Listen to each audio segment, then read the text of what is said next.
bit about me. I'm from Sugar Land, Texas, hence probably an accent to those of you who are not from my area. I've been a licensed agent for 16 years, and I joined EXP December 1st of 2018. And both years that I have been with EXP, I've achieved icon status. This class is listings, pre-list visit. The staging, which is pulling back the curtains. Whenever I after I input a listing and I activate it, I send it to my sellers and I put it's showtime for the address that I have listed. And so that's where I get that whole showtime, because I feel like once we've got it all staged and pictures done and all that, we're literally pulling back the curtains and the show begins. Okay, so listings are bait. Okay, so listings attract buyers and sellers. And if agents are defined by their listing photos and captions on the MLS, what would each listing say about their level of professionalism and expertise? And the goal of this class is to create that listing portfolio. When buyers call on a listing, are they already impressed by your professionalism before you even answer the phone? A listing is your opportunity to let them see you shine. I had a new agent that told me that she had a relative that wanted her to list their house, and she told them that she didn't feel like she had enough experience. And I was crushed because, I could have helped her with that. But at the end of the day, those listings are really the way that you can get more listings and the way that you can attract more buyers. And when I first started out as a new agent, all I wanted to do was work with buyers because I was a bit intimidated with listings. But it didn't take long after getting a few listings that I realized it can be a gold mine. It really is. Eventually, buyers will have a home to sell. And so as you speak with buyers, you always want to ask them, do you have a home to sell? And if they don't have one to sell, then eventually they will, because they're looking for one to buy. So all of it is just a breeding ground for future business pipeline, filling up that pipeline. I've also, after I've staged a home and listed it, I've had sellers call me, neighbors call me and say, I went to my neighbor's house, and I know how it looked before you staged it. And I was wondering if you can just come and look at my house and walk through it, because we've been thinking about selling. We've been a little overwhelmed. So we'd like for you just to come over and just give us some advice. And so that's the goal in creating your listing portfolio, is to drum up more business from the current listing that you have. And we can also talk about other areas of that later. So try not to become a man of success, but rather try to become a man of value, which is quoted by Albert Einstein. If you can separate yourself from the competition by adding value to your listing marketing strategy, it puts you ahead of your competition. So I've had sellers ask me, what do you charge to stage the house? And I explain to them that that's part of my marketing strategy. And so they're always relieved and excited about it. I heard another icon agent in one of the classes that she taught, she was sharing with everyone that when you go into a relationship with the attitude of what can I give rather than what can I get, it really does separate you from a lot of the other agents who might go to a listing appointment desperate to get that listing. But if you go to the listing appointment with the attitude of, I have something to offer you and I'm here to assist you, it goes a long way. And they don't get that sense of desperation of somebody just trying to get their sign in their yard. There is a certain brokerage here in our area that they do like a 50-50 split, but they have a team who will go to your listing and they stage it, they do the pictures, and they'll input it, and they'll do all the verbiage. Of course, like I said, it's a 50-50 split, but you can go through the MLS and you can literally identify which listings are theirs because they're so polished and they just look amazing. And I think as EXP agents, we're already separated from all the other brokerages because of our business model. I mean, it's so unique and it's so cutting edge But I think, at the end of the day, when you peel away all that stuff, we're still in the business of selling homes or commercial property. But it's all about if the appearance of our listings could separate us from the rest of that. I mean, again, it would just be another level where people would say, oh yeah, that's an EXP agent, and their listings always look amazing. And so anyway, I think that would be super cool. So why stage? Now, the reason why I didn't call this class, I didn't title it staging, because a lot of people get intimidated over that idea. You don't have to be a decorator to do some common sense things. And that's what this class really covers. It's not to overwhelm anybody with, oh gosh, I might be colorblind and I don't know how to, it's not about any of that. So why stage? It's a proven fact that staged listings sell quicker than homes that are not staged and at a higher price. Regardless of your level of creativity or eye for design, simple staging tips can drastically improve any listing if you simply use staging logic. It also separates you from the concept of for sale by owner, because we're always competing with that concept. And especially, I know in our market in Houston, it's been a really hot market. And because homes have been selling over asking price in no time with multiple offers, I've seen more FSBOs out there. And so, if you've got that edge where you can say, no, look, this isn't just about me putting the listing on an MLS. This is about me from beginning to end, helping you spend the least to get the most. And anyway, now I'm getting ahead of the slides. So let me back up a little bit more here as well. There's different levels of staging, but we owe it to our clients to offer them tips for staging logic. And so that's a term that when I started posting it into like Instagram, I would hashtag staging logic, because there is a certain amount of logic to it. You can't just go in and throw some wine bottles on a kitchen counter with some oatmeal boxes. That's not even logical. So if that makes any sense. So when you're staging, what you're trying to do is make it a practical concept that buyers can connect to. You get 2 chances to make a first impression. And so whenever I go to a new listing appointment, before I go, I send them a slideshow through Google Slides. I will send them what they can expect from me and just information about what I've done and how the process is going to work. And I do that before I meet with them so that I can get all of the bragging stuff out of the way. And, after an hour of being with people, I can get tired of my own voice. And so I don't want to over talk. I'd rather let them talk, and we can take time walking through their home. And so this is something that I include in my slide presentation for my listings. And I say you have 2 chances to make a first impression. The first one is on the internet, and that is my job, from the photos to the photo captions to the video tour. And that is why we stage. We stage based on photo angles and also on buyer flow. When the buyers walk through the house, how do they feel? Are they comfortable? Are they, because there are subliminal messages that people can get as they're walking through the house, and we can talk more about that as we get further into the class. But why I will tell them the second first impression is when the buyers walk inside the house, and I tell them that's our job. And I tell them, we are a team.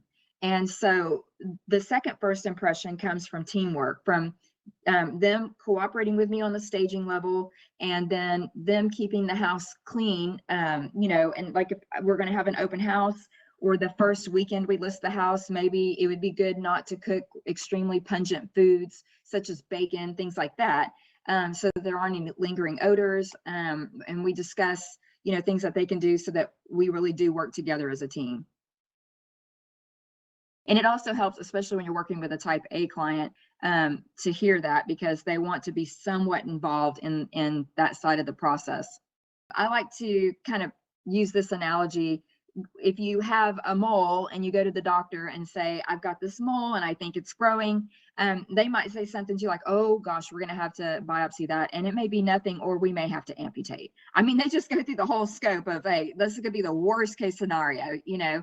And so that is what I think it can really help you with succeed in all areas of transactions. When you start setting up proper, realistic expectations, that they aren't caught off guard and they aren't surprised, and it just it gives them something where when nothing bad happens, they're thrilled, and now you're even more of a hero because you protected them from going through a lot of the things that you said could happen. You know, and there are you know, I let them know, yes, there are risks in this process, but we'll do everything we can to, you know, help avoid that, or set it up to where you're in a position where the chances of those things happening are slim. So the first thing I do is I ask the sellers, what is their pre-listing budget? And I've worked with a huge investor here in the city of Houston, and so I'm all over the entire city of Houston, and that puts me at all different price points. So I literally have, you know, I've sold almost a $4 million home, and I've sold an $80,000 home. So you know, I'm always cognizant, no matter what the price point is, of, you know, what people are willing to do in order to get the house ready, or willing to spend, or able. And by asking them what their budget is, it also prepares you to not go in and just start saying, oh yeah, you need to do this and do that. And because once you hear what their budget is, it can help you in strategizing. I've gone to listing presentations, and they've said to me, yeah, we know we need to put some granite counters in the kitchen. And I already know from the research I've done in that neighborhood that not very many of the houses even have granite. And if they have a very low budget, dollar for dollar, they're not going to get, that's almost, in some neighborhoods, that, you know, that saying, it's like putting lipstick on a pig. It would be better for them, if they have a small budget, to work on repairs rather than adding some cosmetic updates that, you know, are going to be overlooked if the repair issues aren't addressed, if that makes any sense. So, 2, assist sellers in prioritizing the punch list. So whenever after we walk through the house, if I know that they're on a pretty tight budget, then we need to prioritize the punch list, especially if it's extensive. So we need to talk about, here's the few things based on your budget that you're probably going to get the most bang for your buck. When I say spend the least to get the most, that's music to their ears. That's what sellers want to hear, because, you know, they're already looking at, you know, their closing costs, and they're already thinking about, you know, their bottom line. And so when they feel like you are cognizant of their what they're spending, that really kind of puts you in a position where they feel like you have respect for them more than you have a greedy desire to just get their house sold. If you know, so 3, explain your suggestions. So they've lived in that house probably for a few years, and they've lived with things that now they're overlooking. They don't even know, they didn't even remember that that was there. And I have pointed out a few things to sellers, and they've said, oh, I forgot about that. And I'm looking at it going, how did they forget that? You know, some of the things will be light switch plates. I've gone in homes where the light switch plates are filthy, and I might say, well, it would be a good idea to just let's get get all the light switch plates cleaned off. And they'll look at me like they didn't even realize they were dirty, you know, because they've been just, you know, there for years, turning them off and on, and just never paid attention. So it's those small things like that. I've also had a seller get extremely upset with me over moving some of her knickknacks around, which when we started out, that was totally understood. But then she felt like, you know, some of what she had done should not have been touched. So by explaining things up front and setting up proper expectations, a lot of misunderstandings can be avoided. 4, be accessible and flexible. So after they've decided they're going to hire you, It's really, this is like the best time to really connect with your clients. Um, this is where you can, you know, they get excited if they've decided they want to hire you. They're super excited. You've given them some homework, and they are, you know, ready to do that. And I tell them, look, if there's anything in the house that you want to get rid of, like, you know, they're going to have a garage sale or whatever, please, you know, don't sell anything, any big furniture or whatever, without contacting me first. Because one time I got to a seller's house to take pictures and the dining room table was gone. And I said, you know, where's the dining room table? She said, oh, we sold it in the garage sale. I said, oh, we really could have used that dining room table. So I tell them, you know, just let me know. And then they start getting excited. So I'll tell them, if you have any questions about anything, just take a picture of it with your cell phone and send it to me and let's discuss it. But during this time, you haven't listed their house yet. You've only met with them. They're excited. This is the time when you can continue to really connect with them and create that relationship of trust, because as the market does different things, or they get some quacky showing agents who forget to lock the door, or just silly things like that, your clients have already formed that relationship with you where they may not so much as lash out at you more than they're just venting about the issue. And it's just a great time to take advantage of getting to know your clients and them getting to know you. All right, staging 101, simple logic. The day of the shoot is an extreme stage. I tell my clients, because as I'm walking through the house, if as I'm pointing out things to them, they tend to they can get overwhelmed. And so I explain to them, look, the day of the photo shoot is extreme because the pictures are frozen in time. They're, you know, you might have one spouse at home going through listings constantly, and then finds your house and they love it and they start looking at it and they keep looking and looking and looking, and then their spouse finally gets home and then they're looking again. So if you don't have that toothbrush on the countertop, it's not the contrasting spot that you want them looking at. We want them to look at the countertop. And so I explain to them, after we have pictures done, then you're welcome to put that toothbrush back on the counter for showings, because people know you live there and they're going to just walk on through. They're not going to pay any attention to your toothbrush. But when it's in a picture, then that's the place where their eye is going to go. So this is just an idea of the seller to-do list. I don't give them a list like this. I just kind of go through it verbally with them. And then my agent toolbox. So the seller to-do list, I tell them to obviously deep clutter and deep clean. Look, if your seller is on such a tight budget that they can't really do too much, they can always put in some elbow grease and get the home clean. And I tell them, the baseboards, I'll point out things that they just don't notice anymore because they've lived there. In the Houston area, we have a lot of humidity. So power washing is really important here, because we'll get mildew like on the sidewalks and the driveway. And it's amazing how that makes a huge difference. Remove portraits except some of the happy photos. They'll tell me, or sometimes I'll even get to a listing and there's no pictures on the walls. And they'll tell me, oh yeah, we've been watching HGTV and we know we're not supposed to have any personal pictures. Well, I might tell them, no, leave one of your wedding photos out, or, when you were happy bringing the baby home, because then when people go in the house, there's that feeling of there's been happiness and love here. So it's okay to have a few pictures out. You just don't want it to be overwhelming. Swap out exclusions. This is epic.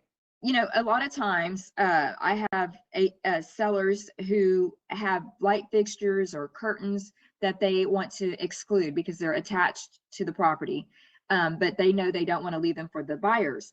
So if I can convince them, I ask them to go ahead and remove them before we take the pictures, because then it doesn't become a point of contention with the buyer, who will love that fixture or will want the curtains even though the seller's grandmother made them. So it's just easiest if you can convince them to swap them out. Pack up toys. And now this is a fun one right here, because when you can connect with your seller's kids, that puts you another notch up as well. And so I might tell the kids, why don't you help mom, with packing up some toys? And one in particular, I literally just listed this listing. The son did not want to touch his Lego table, but I told him, I said, well, are you okay with any other kids that walk through the house playing with your Legos? And he was like, no. And I said, well, then you might want to put them away. And he was happy to do it after that. So, but he then he didn't have the argument with his parents about it. It was, I settled the score there, and that got handled. So, another one up for the realtor. But I also tell the parents, whenever they get to their new house and they unpack the toys, it's like, birthday all over again, because the kids enjoy those toys like they're new. So that's exciting for them. I tell my clients to hide their mail and valuables. I mean, the valuables part is obvious, but the mail, it's just because in my own experience, I had a buyer one time that saw a utility bill on a countertop and started opening the mail. And I just was like, don't do that. You're opening their mail. And they were embarrassed because they didn't even think about it. They just were curious, and they weren't like trying to get into that person's business. They were curious about the utilities. So, but regardless, I tell them to hide their mail and valuables, remove names from walls. That's to me, because their photos are going on the internet, and I do a video tour and that's going on the internet. We live in a dangerous world sometimes. And so I just think it's important not to have kids' names blasted in internationally around the world.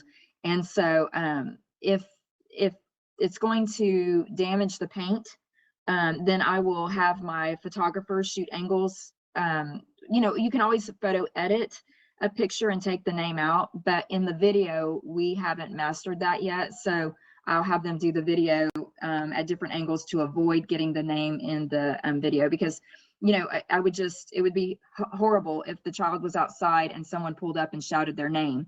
And so when I share that with my sellers, I've had many of them say, we've already talked to some other realtors and none of them suggested that. And so again, this is another area where you're trying to show your clients that you care about them, their well-being. You're not just there to sell their house and make a living. You're there to form a relationship and show them that you respect and care about them all the way around.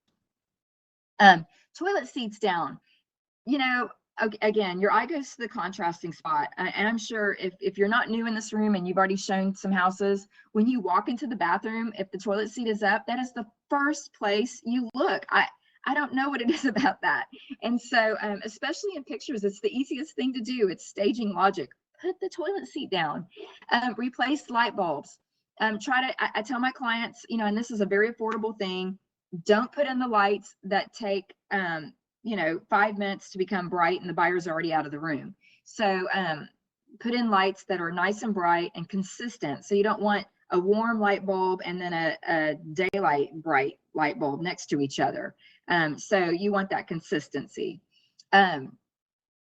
Trim low hanging tree limbs. If the tree is huge and it's covering your elevation, have them just do a nice little trim up on the ones that are pointing toward the ground. Fresh mulch. Again, I've had some clients who, like, if they're on a really tight budget, then I'll tell them, you just go out there and you turn the soil in the beds, pull up the weeds, turn the soil, and at least it'll look fresh and dark for the photo. It could even have the appearance of mulch. Hide car keys and pet dishes. The car keys, another reason I tell them to do that is because, again, we have these photos here and we don't want, criminals to see where the car keys are, if, should there be a break-in. So it's just best to have those put away for the pictures. Now for showings, they can put them back because they're, showing appointments are done with a licensed agent. And, it's different than having a photo that's on the internet. Also for pet dishes, there's some people that have allergy issues or religious beliefs that, over different pets. So it's just good to, put all that stuff away for now for the pictures, and then for showings you can put them back. Remove magnets from refrigerator. That's a good one. I've seen so many listing pictures where there's like magnets all over the refrigerator. And again, that's because your eye goes to the contrasting spot. If there's no magnets, then their eye is going to take in the entire kitchen rather than the refrigerator.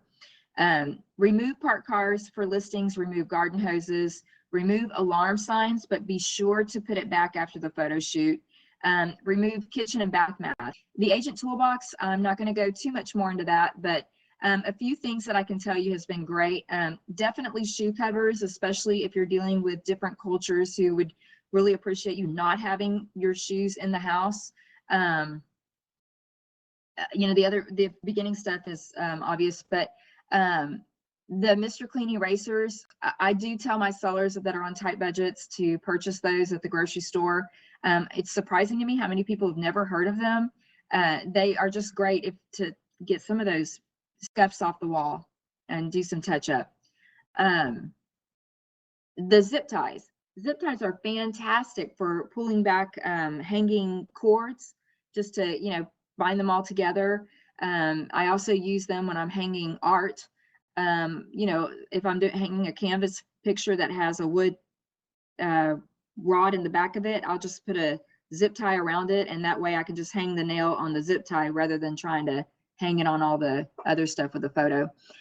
Gorilla hooks, I don't know if you've heard of those. They are awesome. Here in Houston, we have sheetrock. I don't know what material is in your area, but they are fantastic for sheetrock. Now, the contractors for a lot of my investors only use those for hanging vanity mirrors.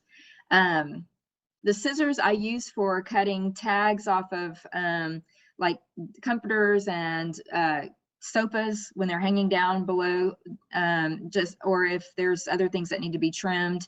I bring welcome mats. I provide welcome mats for my clients because usually theirs are worn out, and you can get a welcome mat for, you know, less than $20. That's really nice. And it really, it's awesome the way the seller just, they love that. And so again, it's just another thing for you that really makes you look good. And you show up with this welcome mat, and it just, you know, it's, and I tell them, you know, your buyer, when they walk up, that front door is the first thing they see. So you really want a nice mat there. Trash bags. I bring my own trash bags. I throw away all of my trash. Even when I do an open house, I take my trash with me. You don't know, you know, when their next trash day is. You don't know if they're going to be back on Monday from you doing an open house on Saturday, or, you know, so I just, you know, I just don't want to leave any trash in their trash can. That's just something I've always done. And then subtle positive signage, and we'll talk about that as we go further into this. So listing no's, just don't do it. If you're taking a picture of a small room and you've got a dresser next to a dresser, next to a, you know, a clothes hamper, next to a playhouse. Well, if we remove the hamper and the playhouse and move the dresser over a little bit, and we have wall space in between those items, in the picture, the room is going to look bigger because of the wall space between the items, if that makes any sense. Ceiling fans. Whenever you have still pictures, you want to turn off the ceiling fans because they'll look like a blur as they're moving. Can you use towels if they are clean? Actually, whenever I do a vacant stage without furniture, I will stage the wet areas, the bathrooms, the kitchen, and I will bring, I have more white towels than Walmart, I think. If there's a lot of excess clutter, what do you recommend clients do? Declutter. We'll go through and talk about that. I'll tell them they can put stuff in the garage because most people don't want to pay for a storage room. Now, if they have something special in the garage, like a workshop or something like that, then I will suggest putting stuff in storage because that might be a good selling feature that we don't want to cover up. But for most sellers, they can put their stuff in their garage, you know, so that they can declutter. Staging should attract or distract. You attract buyers' focus to a selling feature, or you distract buyers from noticing less attractive features. Less is best, keep it simple. At the end of the day, after buyers have looked at a ton of houses, what is going to be their lasting impression of your home? Will it be unforgettable? And if it is unforgettable, how will they label it? You could probably relate to this, but like whenever I go out and I show buyers, at the end of the day, they'll talk and they'll say, well, did you like the cat house? I don't know. I didn't like the boys' stinky gym room house at all, you know? And so then, you can get your sellers kind of laughing, but you make them think, wow, what is going to be the lasting impression of my home? Will it be memorable? And if it is, what is the effect that it has on buyers? But again, when you have subliminal signs around the house that say, I have another one that says home, friends welcome, and family by appointment. And my sellers always crack up. They think it's so funny, but it's a great way to, as buyers are walking through the house, especially with kids will read it out loud. And so again, it's just that you're getting another way to say, hey, this is home. And they're pretty effective. Okay, so a lot of times before I stage a house, especially if it's in an area that I haven't really worked in, I will study the competition's photos and their captions. I've learned things from other agents' captions, where they might say, there's a new park being put in, projected for 2023. Well, I didn't know that, but after I read the caption, now I got that. I will verify it because, so if I read something like that, then I want to verify, is that really, what they're saying, where are they in that process? So you can learn a lot from studying the competition. Also, by studying their photos, you can somewhat get an idea of the competition, of what buyers are seeing before they get to your listing. I've even had sellers who are a little bit difficult in understanding the importance of the staging. And so I will schedule a couple of appointments, and I will take my sellers to walk through the competition. And that goes a long way. They really love it. I've only had one seller where that backfired, and he still said his house was the best house in the entire neighborhood. And I was blown away because the house that we were walking through had updates that far exceeded his no updates. So it was only one. Okay, so collaborate with a professional stager. This is really awesome because you can go to like RESA, that's the Real Estate Staging Association. You can go to their website and see the stagers in your area there, and there's a few other certifications for staging that have professionals that they can refer. The stagers are a lot like we are, where they're in independent contractors. They're looking for agents to collaborate with. They need more contacts on their lead list. So when you get with a stager, when I first started out, I didn't have the money to hire a stager. I mean, it just wasn't an option. But I had stagers who I would collaborate with and just say, what would you charge to just come in and give your advice or something? And so we worked out something where like they would charge an hourly rate. So I would tell my sellers, I'm going to pay for 2 hours of a staging consultation with this professional stager. If you would like her help beyond that, you're welcome to go ahead and hire her. And so that went over really well. I had a few sellers who did just that. And then it also helped for playing good cop, bad cop, because, there's times where you might go in and true story. I had, some clients that had boudoir photos in their closet that really were awkward and uncomfortable. And I was able to get her to piggyback to be able to say, hey, yeah, these need to go. And so then I wasn't, it wasn't that awkward moment with me and my seller too. So hire a professional photographer. Look, I mean, if you're in a super rural area and that's just not an option, then at least go purchase a professional camera, because again, we're trying to separate ourselves from FSBOs. Anybody can take pictures with a cell phone. And yes, they have these special attachments that you can add to your phone. But again, the professional photographer, the professional camera at least separates you from what they would do themselves. Photo captions offer opportunity. There's a couple of reasons that the photo captions are everything. Every caption is an opportunity to sell the house. I also tell my clients that, we're not allowed to really talk to appraisers anymore. Once the government stepped in after the big, debacle in 2008 through 2010, you know, the appraisers took over that process. And so, I mean, the government took over the appraisal process. And so I tell my clients, look, the captions are also my way of getting as much information to the appraiser as possible. And so I try to take advantage of every caption. In our MLS, we are allowed to put in 50 photos. And so that's a lot of captions. So it does take time, and just be careful when you're doing your captions not to use the same adjective over and over. I mean, if you say lovely more than 10 times, you have really killed that word. So really try to get creative, look up synonyms of different words. And, you know, it's amazing how you can really paint a picture for buyers before they even get there and sell that house through your captions. But also be cognizant of your captions lining up legally. You know, we are obviously fair housing. And so I no longer say his and her closets. That was way back in 2005. Now I say 2 separate closets. I just don't do it his and her closets. I don't say walking distance to the school, because what if that person's in a wheelchair? So I'll say 2 blocks from the school. You know, just things like that. I won't say new carpet unless there was literally new carpet, no one's really walked on it. But I might say recent carpet in January of 2021. So you just want to be careful not to set yourself up. If your seller's giving you some information and you're not real sure, be sure you put per seller next to that. So you just want to be careful that you don't push yourself into a corner and set yourself up for a lawsuit.